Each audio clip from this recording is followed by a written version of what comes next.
Hello, welcome back to this channel. You are watching Gyan Sagar Study Point. In this video, I am going to start with some important question of intelligence. Let's start. First question is, the first test designed to measure intelligence were developed by. बुद्धि को मापने के लिए बनाया गया पहला परीक्षण द्वारा किसके द्वारा विकसित किया गया था? तो जो ये इंटेलिजेंस को मेज़र करने के लिए फर्स्ट जो टेस्ट बनाया गया था वो बनाया था फ्रांसिस गाल्टन ने, जो फर्स्ट टेस्ट बनाया था। तो ये इसका आंसर सी हो जाएगा। तो second question is, garden developed test of intelligence by measuring tasks requiring problem solving, reasoning, perceptual motor skills, all of the above. तो जो गार्डन ने आवश्यक कार्यों को मापने के लिए बुद्धि का परीक्षण विकसित किया था वो किस के लिए बनाया गया था? तो इसका आंसर बन जाएगा परसेप्चुअल मोटर स्किल्स के। तो जो परसेप्चुअल मोटर स्किल्स होती हैं, जैसा कि यहाँ हिंदी में अवधारणात्मक मोटर कौशल हैं, उनको मेज़र करने के लिए जो गार्डनर ने इंटेलिजेंस का जो टेस्ट बनाया था, इसका आंसर सी आंसर हो जाएगा। Next question is, intelligence quotient is. Intelligence quotient क्या होता है? मतलब आईक्यू, जिसको हम कहते हैं बुद्धि लब्धि। बुद्धि लब्धि क्या है कि व्यक्ति की मानसिक आयु के बराबर या मानसिक आयु कालानुक्रमिक आयु के बीच का अनुपात या मानसिक युग से विभाजित कालानुक्रमिक युग के बराबर, ए और बी दोनों। तो इस क्वेश्चन का जो आंसर है वो आंसर हमारा बी है। जो आईक्यू है वो है ratio between mental as and the chronological age. तो आईक्यू को निकालने का जो फॉर्मूला है, जैसे हमने आईक्यू निकालना हो, IQ equal to M A mental age by C A chronological age into 100। तो ये इसका फॉर्मूला है। आप इसको भी, ये भी कई बार एसटेट के एग्ज़ाम या किसी दूसरे एग्ज़ाम में आ जाता है कि आईक्यू को निकालने का जो फॉर्मूला है, मेंटल एज जो है, मेंटल एज के बाद सी ए का मतलब है क्रोनोलॉजिकल एज। क्रोनोलॉजिकल एज होती है व्यक्ति की अपनी एक्चुअल एज होती है, जो बर्थ से लेके कितने साल का वो हो गया है वो, और into 100।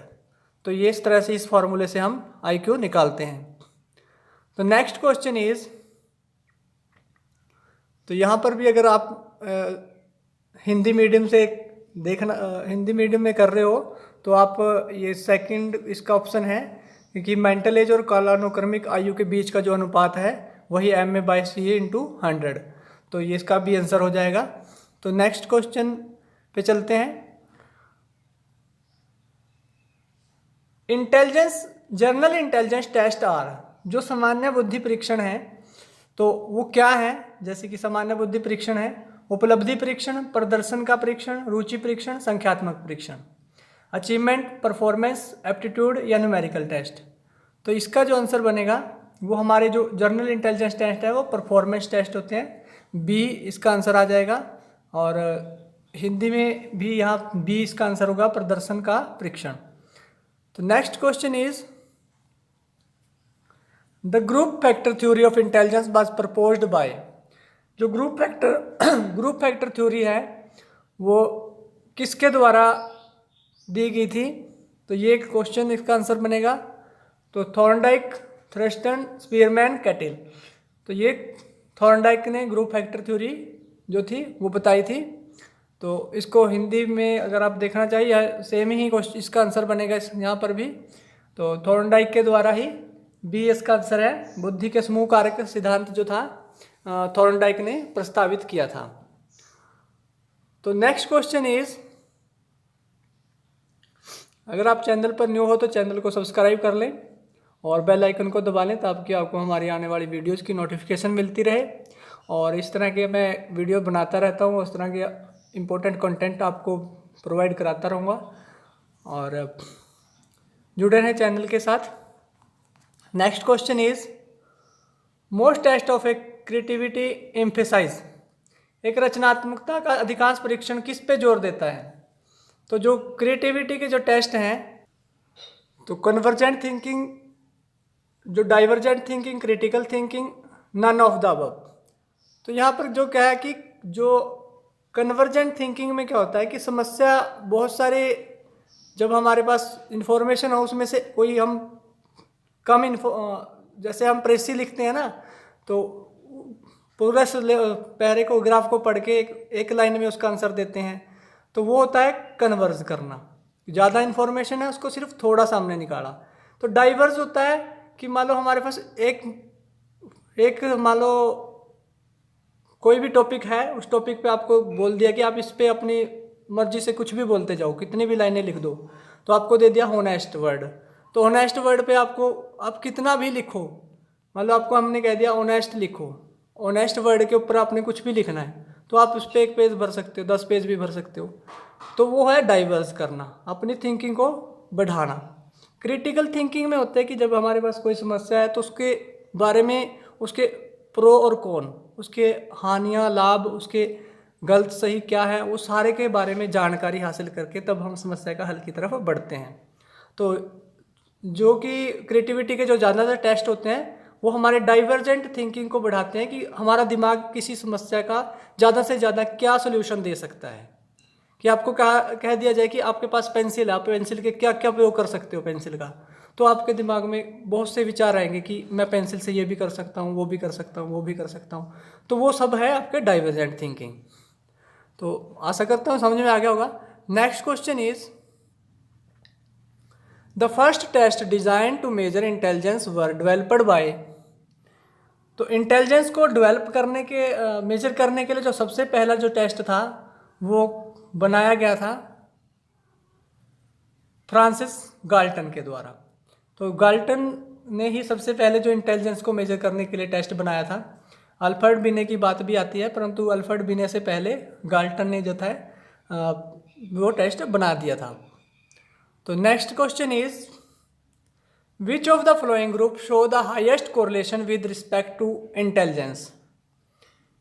Fraternal twin reared together, identical twin reared apart, fraternal twins reared apart, heredity and environment. कि इनमें से कौन सा समूह बुद्धिमत्ता के संबंध में उच्च सहसंबंध दिखाता है?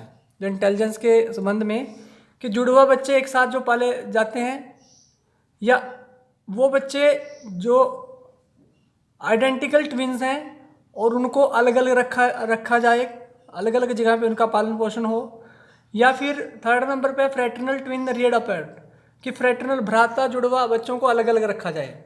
इन्वायरमेंट या पर्यावरण, कि ये पर्यावरण और आनुवंशिकता, कि इनमें से कौन सा सहसंबंध सबसे ज़्यादा दिखाता है बुद्धि के लब्धि के साथ? तो इसमें से देखो क्वेश्चन में which of the following group show the highest correlation with the respect to intelligence. तो इंटेलिजेंस को मेजर करना हो तो हम क्या करेंगे? देखो आइडेंटिकल ट्विन और फ्रैटर्नल ट्विन में मैं अंतर बता देता हूँ, तो इस बात को आप ध्यान से समझ लेना। कि जब कंसेप्शन होता है, मान लो एक एग था, स्पर्म से उसको जाइगोट बन गया, फर्टिलाइज होकर जाइगोट बन गया। तो जब वो जाइगोट 2 भागों में बंट जाता है, एक ही जाइगोट 2 पार्ट में बंट गया, 1 और 2, तो इससे जो जिस बच्चों का जन्म होगा वो दोनों आइडेंटिकल ट्विन कहलाएंगे, क्योंकि ये अकेला था, इसको 2 भागों में ये खुद ही बंट गया है। तो अगर पर हमारे पास 2 एग थे और दोनों ही एग्स 2 अलग अलग स्पर्म से फर्टिलाइज हुए, उसके बाद उनका जाइगोट बना और वो दोनों जाइगोट अलग अलग थे जिसके अंदर एम्ब्रॉय बनना शुरू हुआ, तो वो दोनों उससे के द्वारा जो बच्चों का जन्म हो रहा है, तो इसको हम फ्रैटर्नल ट्विन कहेंगे। ये अलग है, ये अलग है। ऊपर वालों में, ऊपर वाला मैंने अभी बताया कि जो जाइगोट है, एक ही जाइगोट जब 2 भागों में बढ़ता है तो इस केस में दोनों ब्रदर हो सकते हैं, दोनों सिस्टर हो सकती हैं। परंतु जो नीचे वाला है इसमें भी एक ब्रदर एक सिस्टर होने की संभावना हो सकती है, या दोनों भाई बहन हो सकते हैं जो फ्रैटर्नल ट्विन होते हैं, और इसमें दोनों भाई भी हो सकते हैं, दोनों बहनें भी हो सकती हैं फ्रैटर्नल ट्विन में।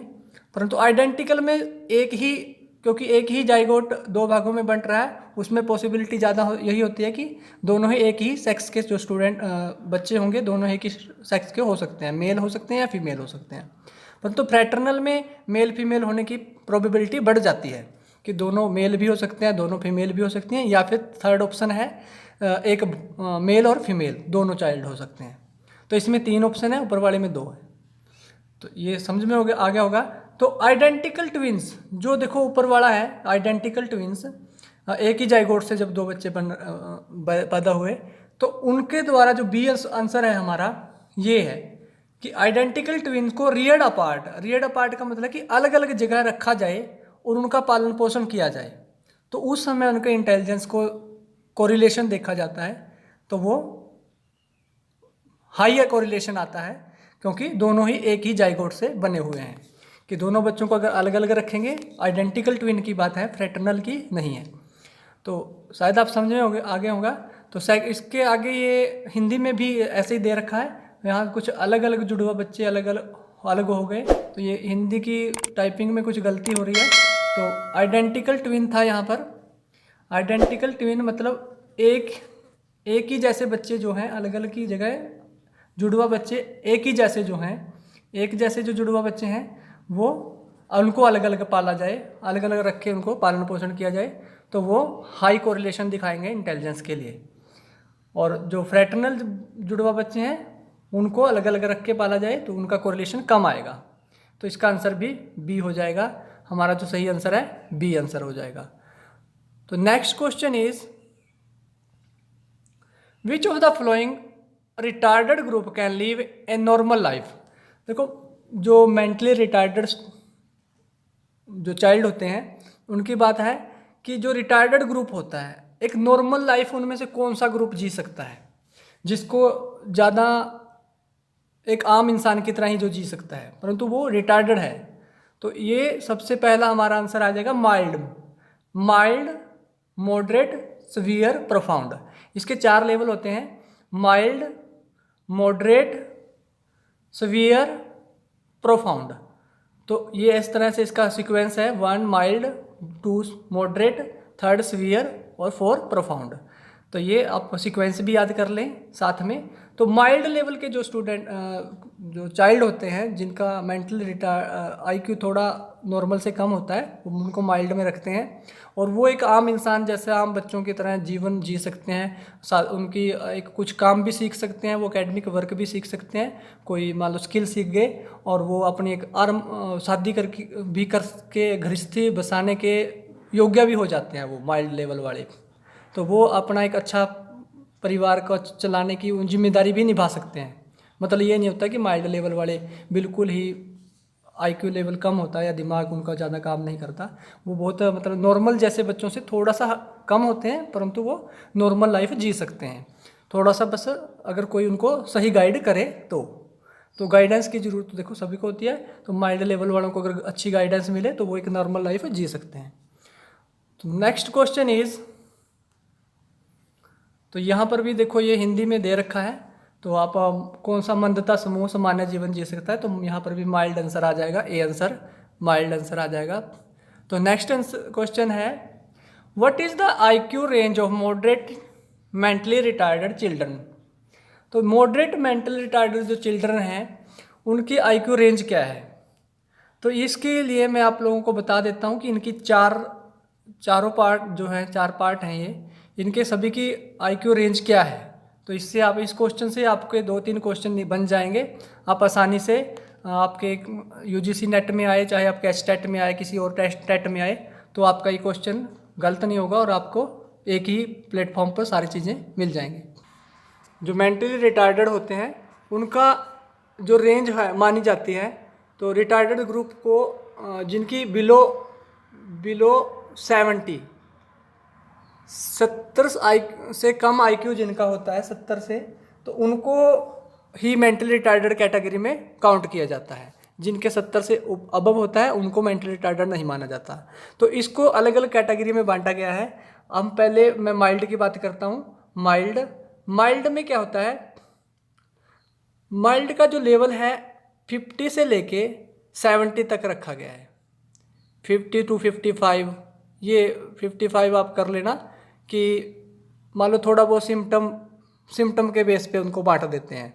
ये वैसे बहुत बड़ी रेंज नहीं है, चलो आप 50 से 70 तक मान के चलो। मॉडरेट, उसके बाद मॉडरेट आता है। मॉडरेट का जो IQ रेंज है वो है 35 से लेके 50 तक। ठीक है, तो इसमें 5 और आप जोड़ सकते हैं, 35 को 40 तक और 50 को 55 तक कर सकते हैं। उसके बाद माइल्ड, मॉडरेट, सीवियर। तीसरा नंबर पे आता है सीवियर। सीवियर में जो है, सीवियर का जो मेंटली रिटार्डेड ग्रुप है वो है 35 से लेके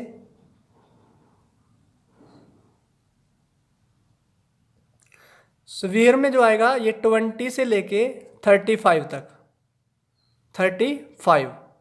और प्रोफाउंड आता है सबसे लास्ट, प्रोफाउंड में जो है, अगर आपको ये स्पेलिंग समझ में नहीं आ रहे तो आप आवाज़ को सुन के भी समझ सकते हो इस चीज़ को। प्रोफाउंड आता है 20 से बिलो, 20 से जो बिलो होते हैं, 20 से भी कम जिनका टेस्ट पे मेंटल एज दिखाई जाती है जो, तो उनका होता है वो प्रोफाउंड कैटेगरी में आते हैं। तो माइल्ड लेवल है 50 से लेकर 70 के बीच, मॉडरेट है 35 से 50, 35 to 50, सीवियर है 20 to 35 और प्रोफाउंड है बिलो 20, तो 20 से कम। तो ये अब देख लो, इस क्वेश्चन का आंसर यहाँ आपको मिल गया होगा। मॉडरेट जो इंटेलिजेंस रेंज है वो 35 से 50 के बीच में है। बी आंसर हमारा सही आंसर हो जाएगा। आप इस क्वेश्चन को यहाँ से देख सकते हो। तो next question is, N इनेट difference in intelligence between the black and white population was suggested by. काले गोरे लोगों के बीच बुद्धिमत्ता में एक सहज अंतर का सुझाव किसने दिया था? तो ब्लैक एंड वाइट लोगों के ऊपर जो स्टडीज़ की गई थी वो जैनसन साहब ने की थी। तो इनकी ही थ्योरी, जो रेशियल डिफरेंस के ऊपर इन्होंने थ्योरी दी थी, तो वो जैनसन की थ्योरी है। तो ब्लैक एंड वाइट लोगों के इंटेलिजेंस के लिए उनके अंतर की बात इन्होंने कही थी जैनसन ने।